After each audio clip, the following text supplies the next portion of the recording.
A melancolia é como um fungo que vai tomando conta do seu hospedeiro lentamente, seja ele um livro ou um queijo. E os fungos deixam alguns queijos e alguns livros muito mais saborosos. A literatura brasileira, ela prefere as tintas da melancolia ou a pena da galhofa? Olha, eu sei falar por mim, sabe? Quer dizer, eu faço parte de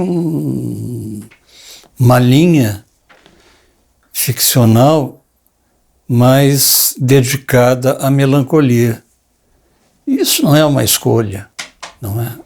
Quer dizer, é uma compulsão a ver o mundo dessa maneira, através dos meus personagens, evidentemente.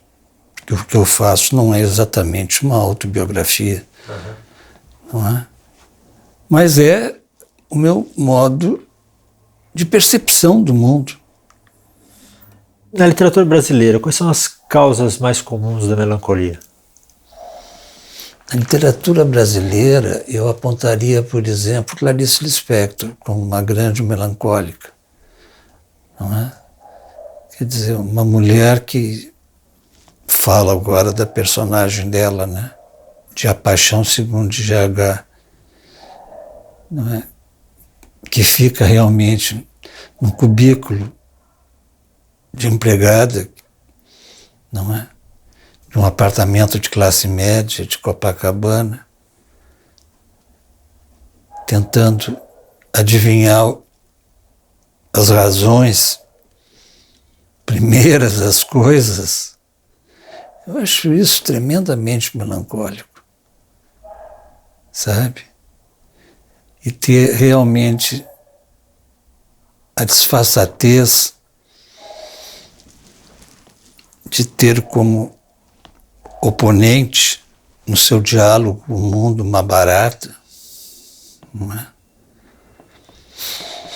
O que é isso se não melancolia?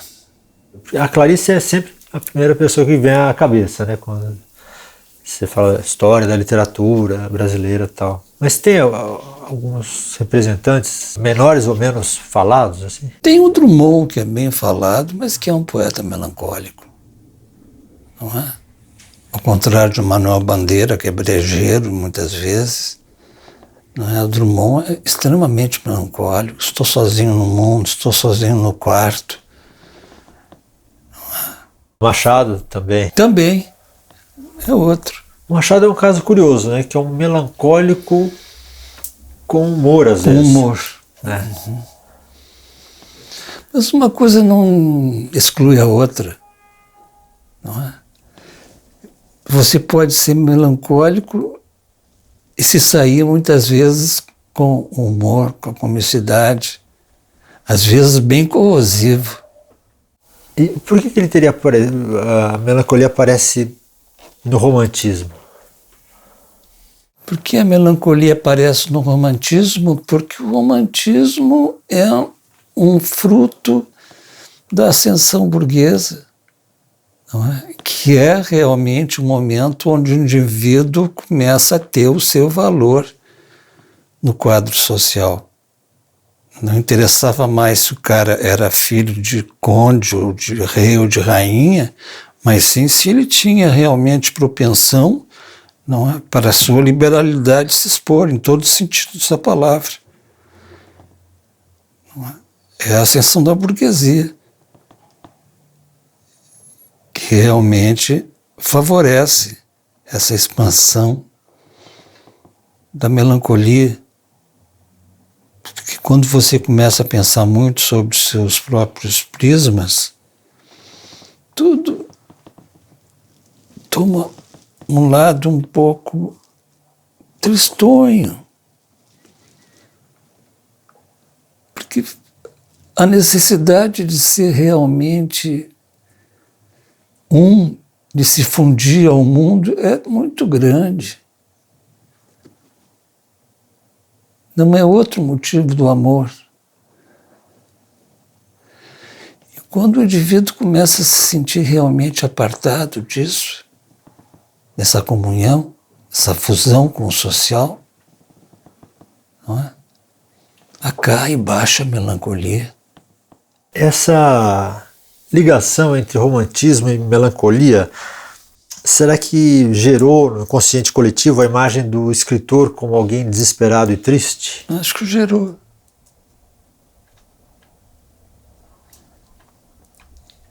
E acho que isso prejudica muito o artista, a figura do artista.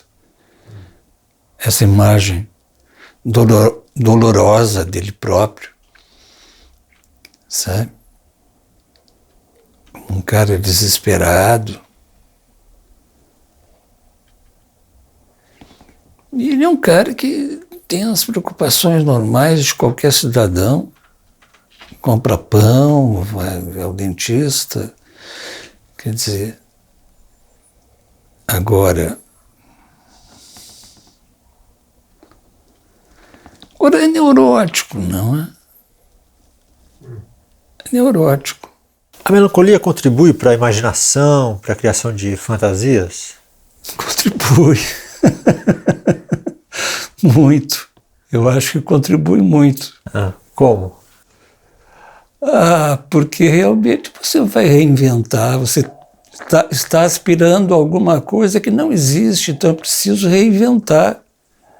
Porque realmente o melancólico quer alguma coisa que não está à mão. E ele nem sabe nomear que coisa é essa, pior é isso, não é? É difuso mesmo. Será que esse é um motivo que leva muita gente a escrever, para inventar um mundo à parte, assim? Ou a ler? Eu acho que sim. Eu acho que sim. Eu acho que a gente vai escrever porque o mundo é insuficiente. Não te dá realmente juízo amoroso suficiente para você gozar. Você acha que a adolescente tem uma certa atração pela melancolia? Tem, porque ele começa a sentir a melancolia já nos seus primórdios de adolescente. Com certeza. Ele já começa a se sentir sozinho, sem ninguém que o compreenda. É passagem por uma coisa que ele não sabe bem do que é. Essa tal de vida adulta. E isso angustia ele, com certeza. Não é? Esse momento de passagem é árduo.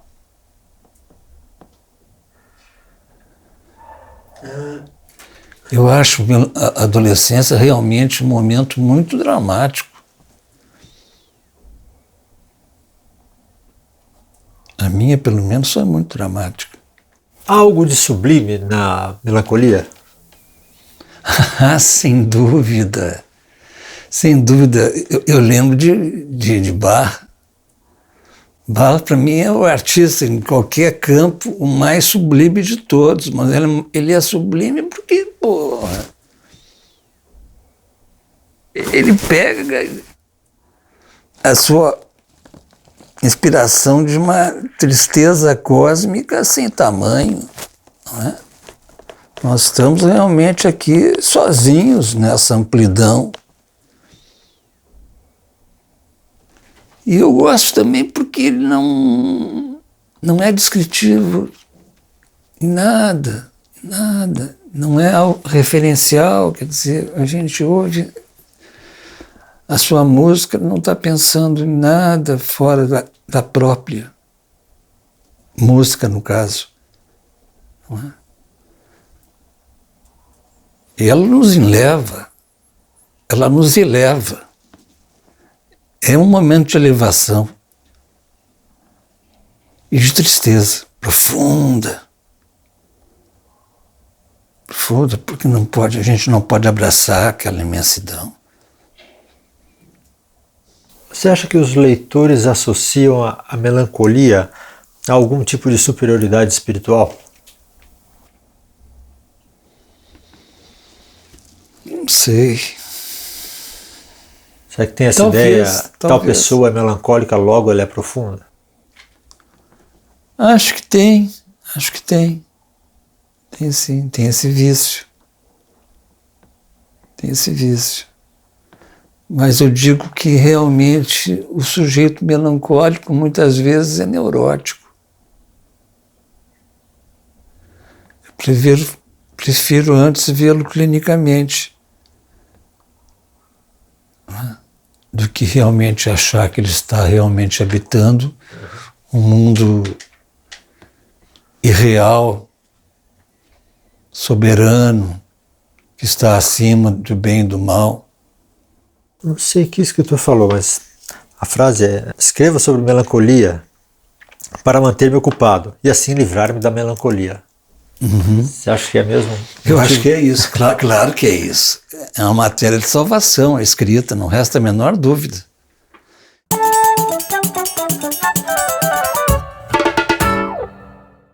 Albert Camus nasceu na Argélia, então colônia francesa, em 1913. Na juventude, contraiu tuberculose, o que acabou com seu sonho de ser goleiro de futebol. Seus livros mais famosos são O Estrangeiro e A Peste. O Estrangeiro conta a história de Marceau, um personagem que não se interessa pelo amor materno, pelo amor de uma mulher, por uma profissão ou por um ideal. Ele é indiferente à realidade por achar que ela é absurda e é dominado por uma imensa apatia. Marceau é um estrangeiro em seu próprio mundo. Já A Peste conta a história de uma epidemia. Os personagens do livro, desde médicos a turistas e fugitivos, mostram os efeitos que uma praga pode ter numa população. A tese do romance é que o homem não tem controle sobre nada e a irracionalidade da vida é inevitável.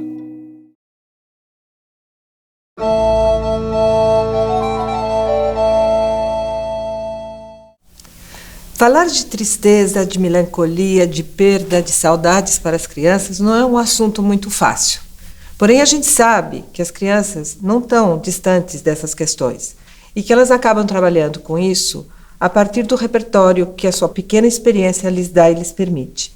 No entanto, neste livro Longe, de Silvana Tavano e da ilustradora Maria Wernick, argentina, elas conseguem tratar de um tema como esse com uma profunda delicadeza e com uma profunda generosidade. A história de Longe é deste menino que pergunta diariamente para sua mãe onde está seu pai, onde está o pai dele. Aí a mãe sempre responde, muito longe. Quando ele pergunta, mas onde é muito longe? A mãe nunca responde. Então a história toda do livro é exatamente a procura desse menino de descobrir quão longe é esse longe onde seu pai foi e essa procura do pai que, na verdade, é uma perda, na verdade, é uma saudades. Então, ele começa a tentar o tempo inteiro imaginar, será que eu posso ir para longe de navio? Será que eu posso ir para longe de avião? Será que longe, atrás do mar? Será que eu longe fica para além das montanhas? E quando ele se dá conta que talvez ele nunca chegue nesse longe com nenhum recurso, digamos assim, material, ele começa a criar no plano da imaginação esse encontro com esse pai e tenta descobrir aonde é esse longe. Com umas ilustrações extremamente sensíveis, extremamente emocionantes, porque a criança o tempo inteiro ela está numa dimensão muito pequena, ainda que o formato do livro não seja muito grande, umas cores pastéis que nos dão, né, um pouco a ideia de e que mundo é esse, né, da tristeza. Então o menino vai tentar pensar no barco e assim por diante. Um texto muito poético. As duas, a autora e ilustradora, nos levam a tentar entender realmente aonde é esse longe que esta criança está tentando encontrar esse pai que a gente sabe que provavelmente ele não volte, seja lá por que motivo for. Eu acredito que as crianças agradeçam uma leitura compartilhada deste livro, que possa fazer com que elas, na verdade, pensem nesses sentimentos que não necessariamente são de perda e que a gente pode perder uma pessoa querida, mas pode perder um animal de estimação e que nessa idade as coisas sempre são muito doídas. Acho que esse é um livro que tem que ler junto com os pais e bem juntinho para que realmente a gente possa dar vazão à emoção que ele provoca, que de fato é muito grande.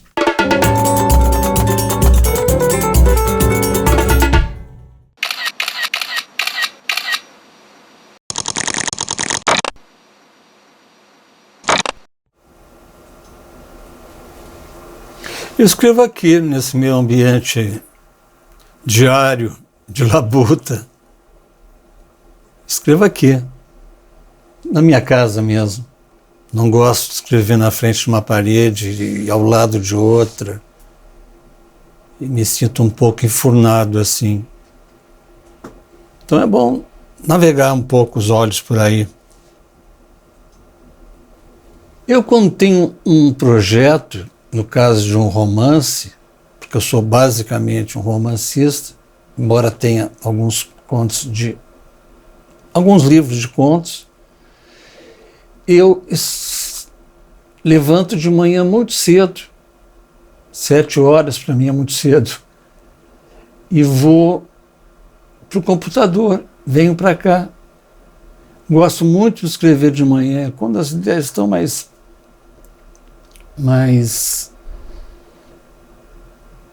despojadas, né, dos afazeres do cotidiano, estão mais livres. É de manhã que eu gosto de escrever. Eu nunca sei como vai acabar o livro, não. Eu tenho uma forma compulsiva de escrever, eu vou escrevendo, sabe? Eu preciso de um certo vazio quando eu escrevo, sem saber muito bem onde é que vai dar, né? Eu sinto em estado de vazio. Não sei nunca como é que vai acabar o livro. Eu escrevo, eu acho que porque, como todos nós, eu vou morrer, então a gente gosta de deixar alguma coisa como testemunho, independente do número de leitores ou não.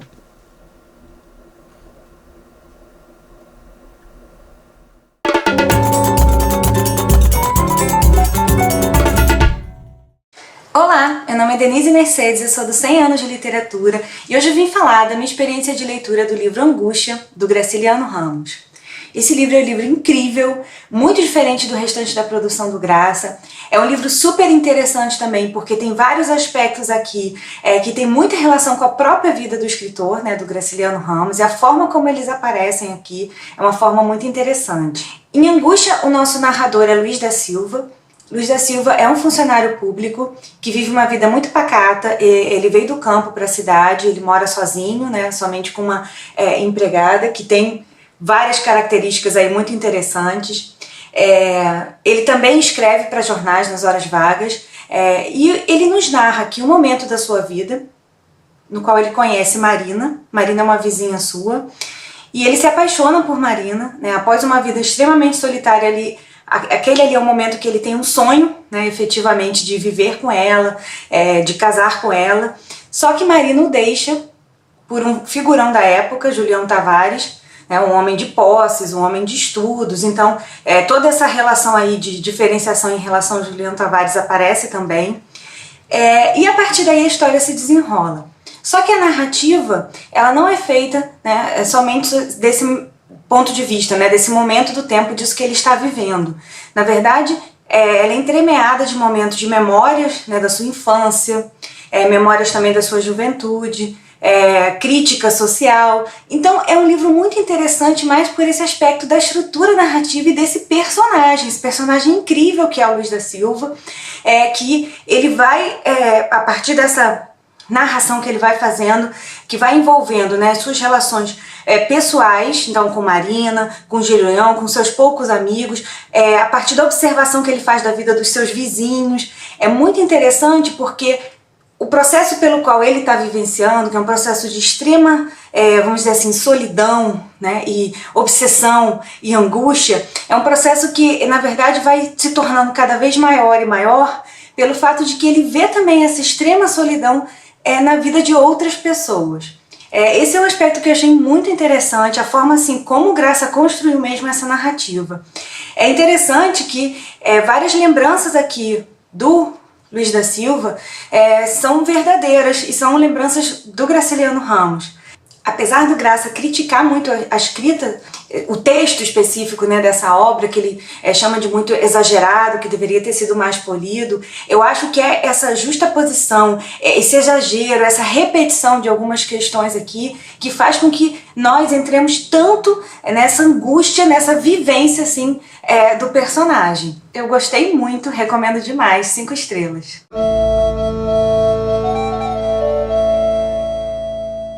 A Biblioteca Braille ela foi fundada em 1947, 29 de abril de 1947. Foi uma iniciativa pioneira da dona Lenira Facaroli, da Secretaria Municipal de Cultura, e da dona Dorina Novil, da Fundação para o Livro do Cego no Brasil.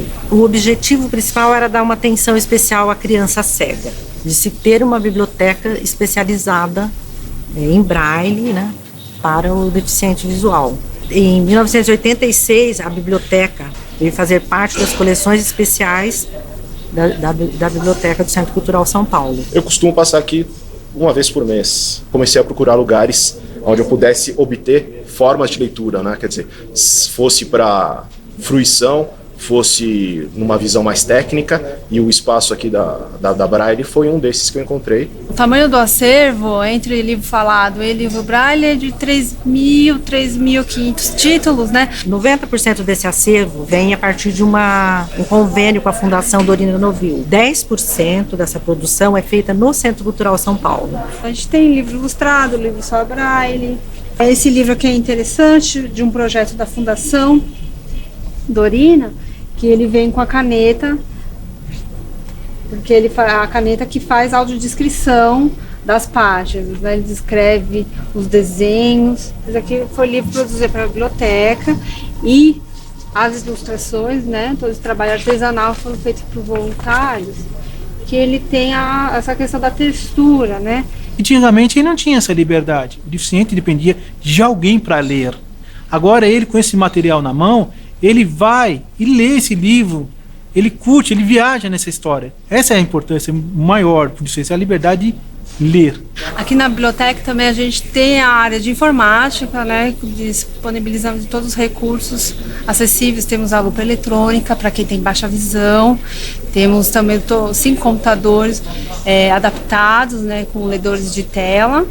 Temos também 2 scanners acessíveis, que ele escaneia o livro em tinta, transforma em livro digital e faz a leitura desse livro. Eu acho que todo mundo tem o direito, isso parece pesado, mas tem que ter a oportunidade de abrir horizontes. E a leitura é um desses fatores que faz com que o sujeito possa abrir seus horizontes.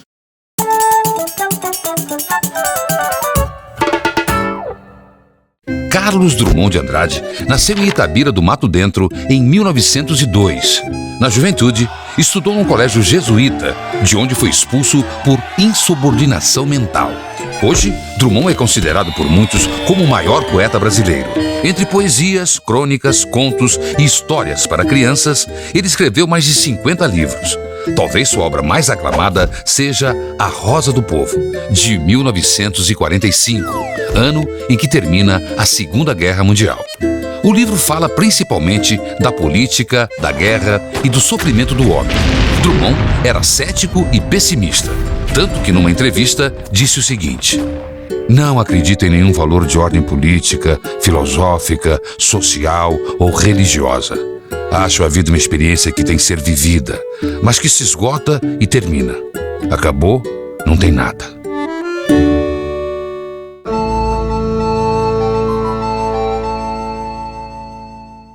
Eu lembraria o apanhador no campo de centeio do Salinger norte-americano, justamente por aquele motivo que a gente estava discutindo aqui, que pega adolescente na sua melancolia extrema, mas ao mesmo tempo tem um humor tremendo. Então realmente é bem sortido de sentimentos esse livro. É isso que me fascina nele. Ele tem melancolia, sim. Tem encontro com a irmã no final, no Central Park, uma irmã dele que ele não via há algum tempo. Eu acho um dos momentos mais melancólicos do livro, sabe? Mas é engraçado também. as desavenças desse garoto com o mundo. Aquele cara negativista mesmo, que tudo tá mal. Coisa de adolescente. Adorei. Inesquecível.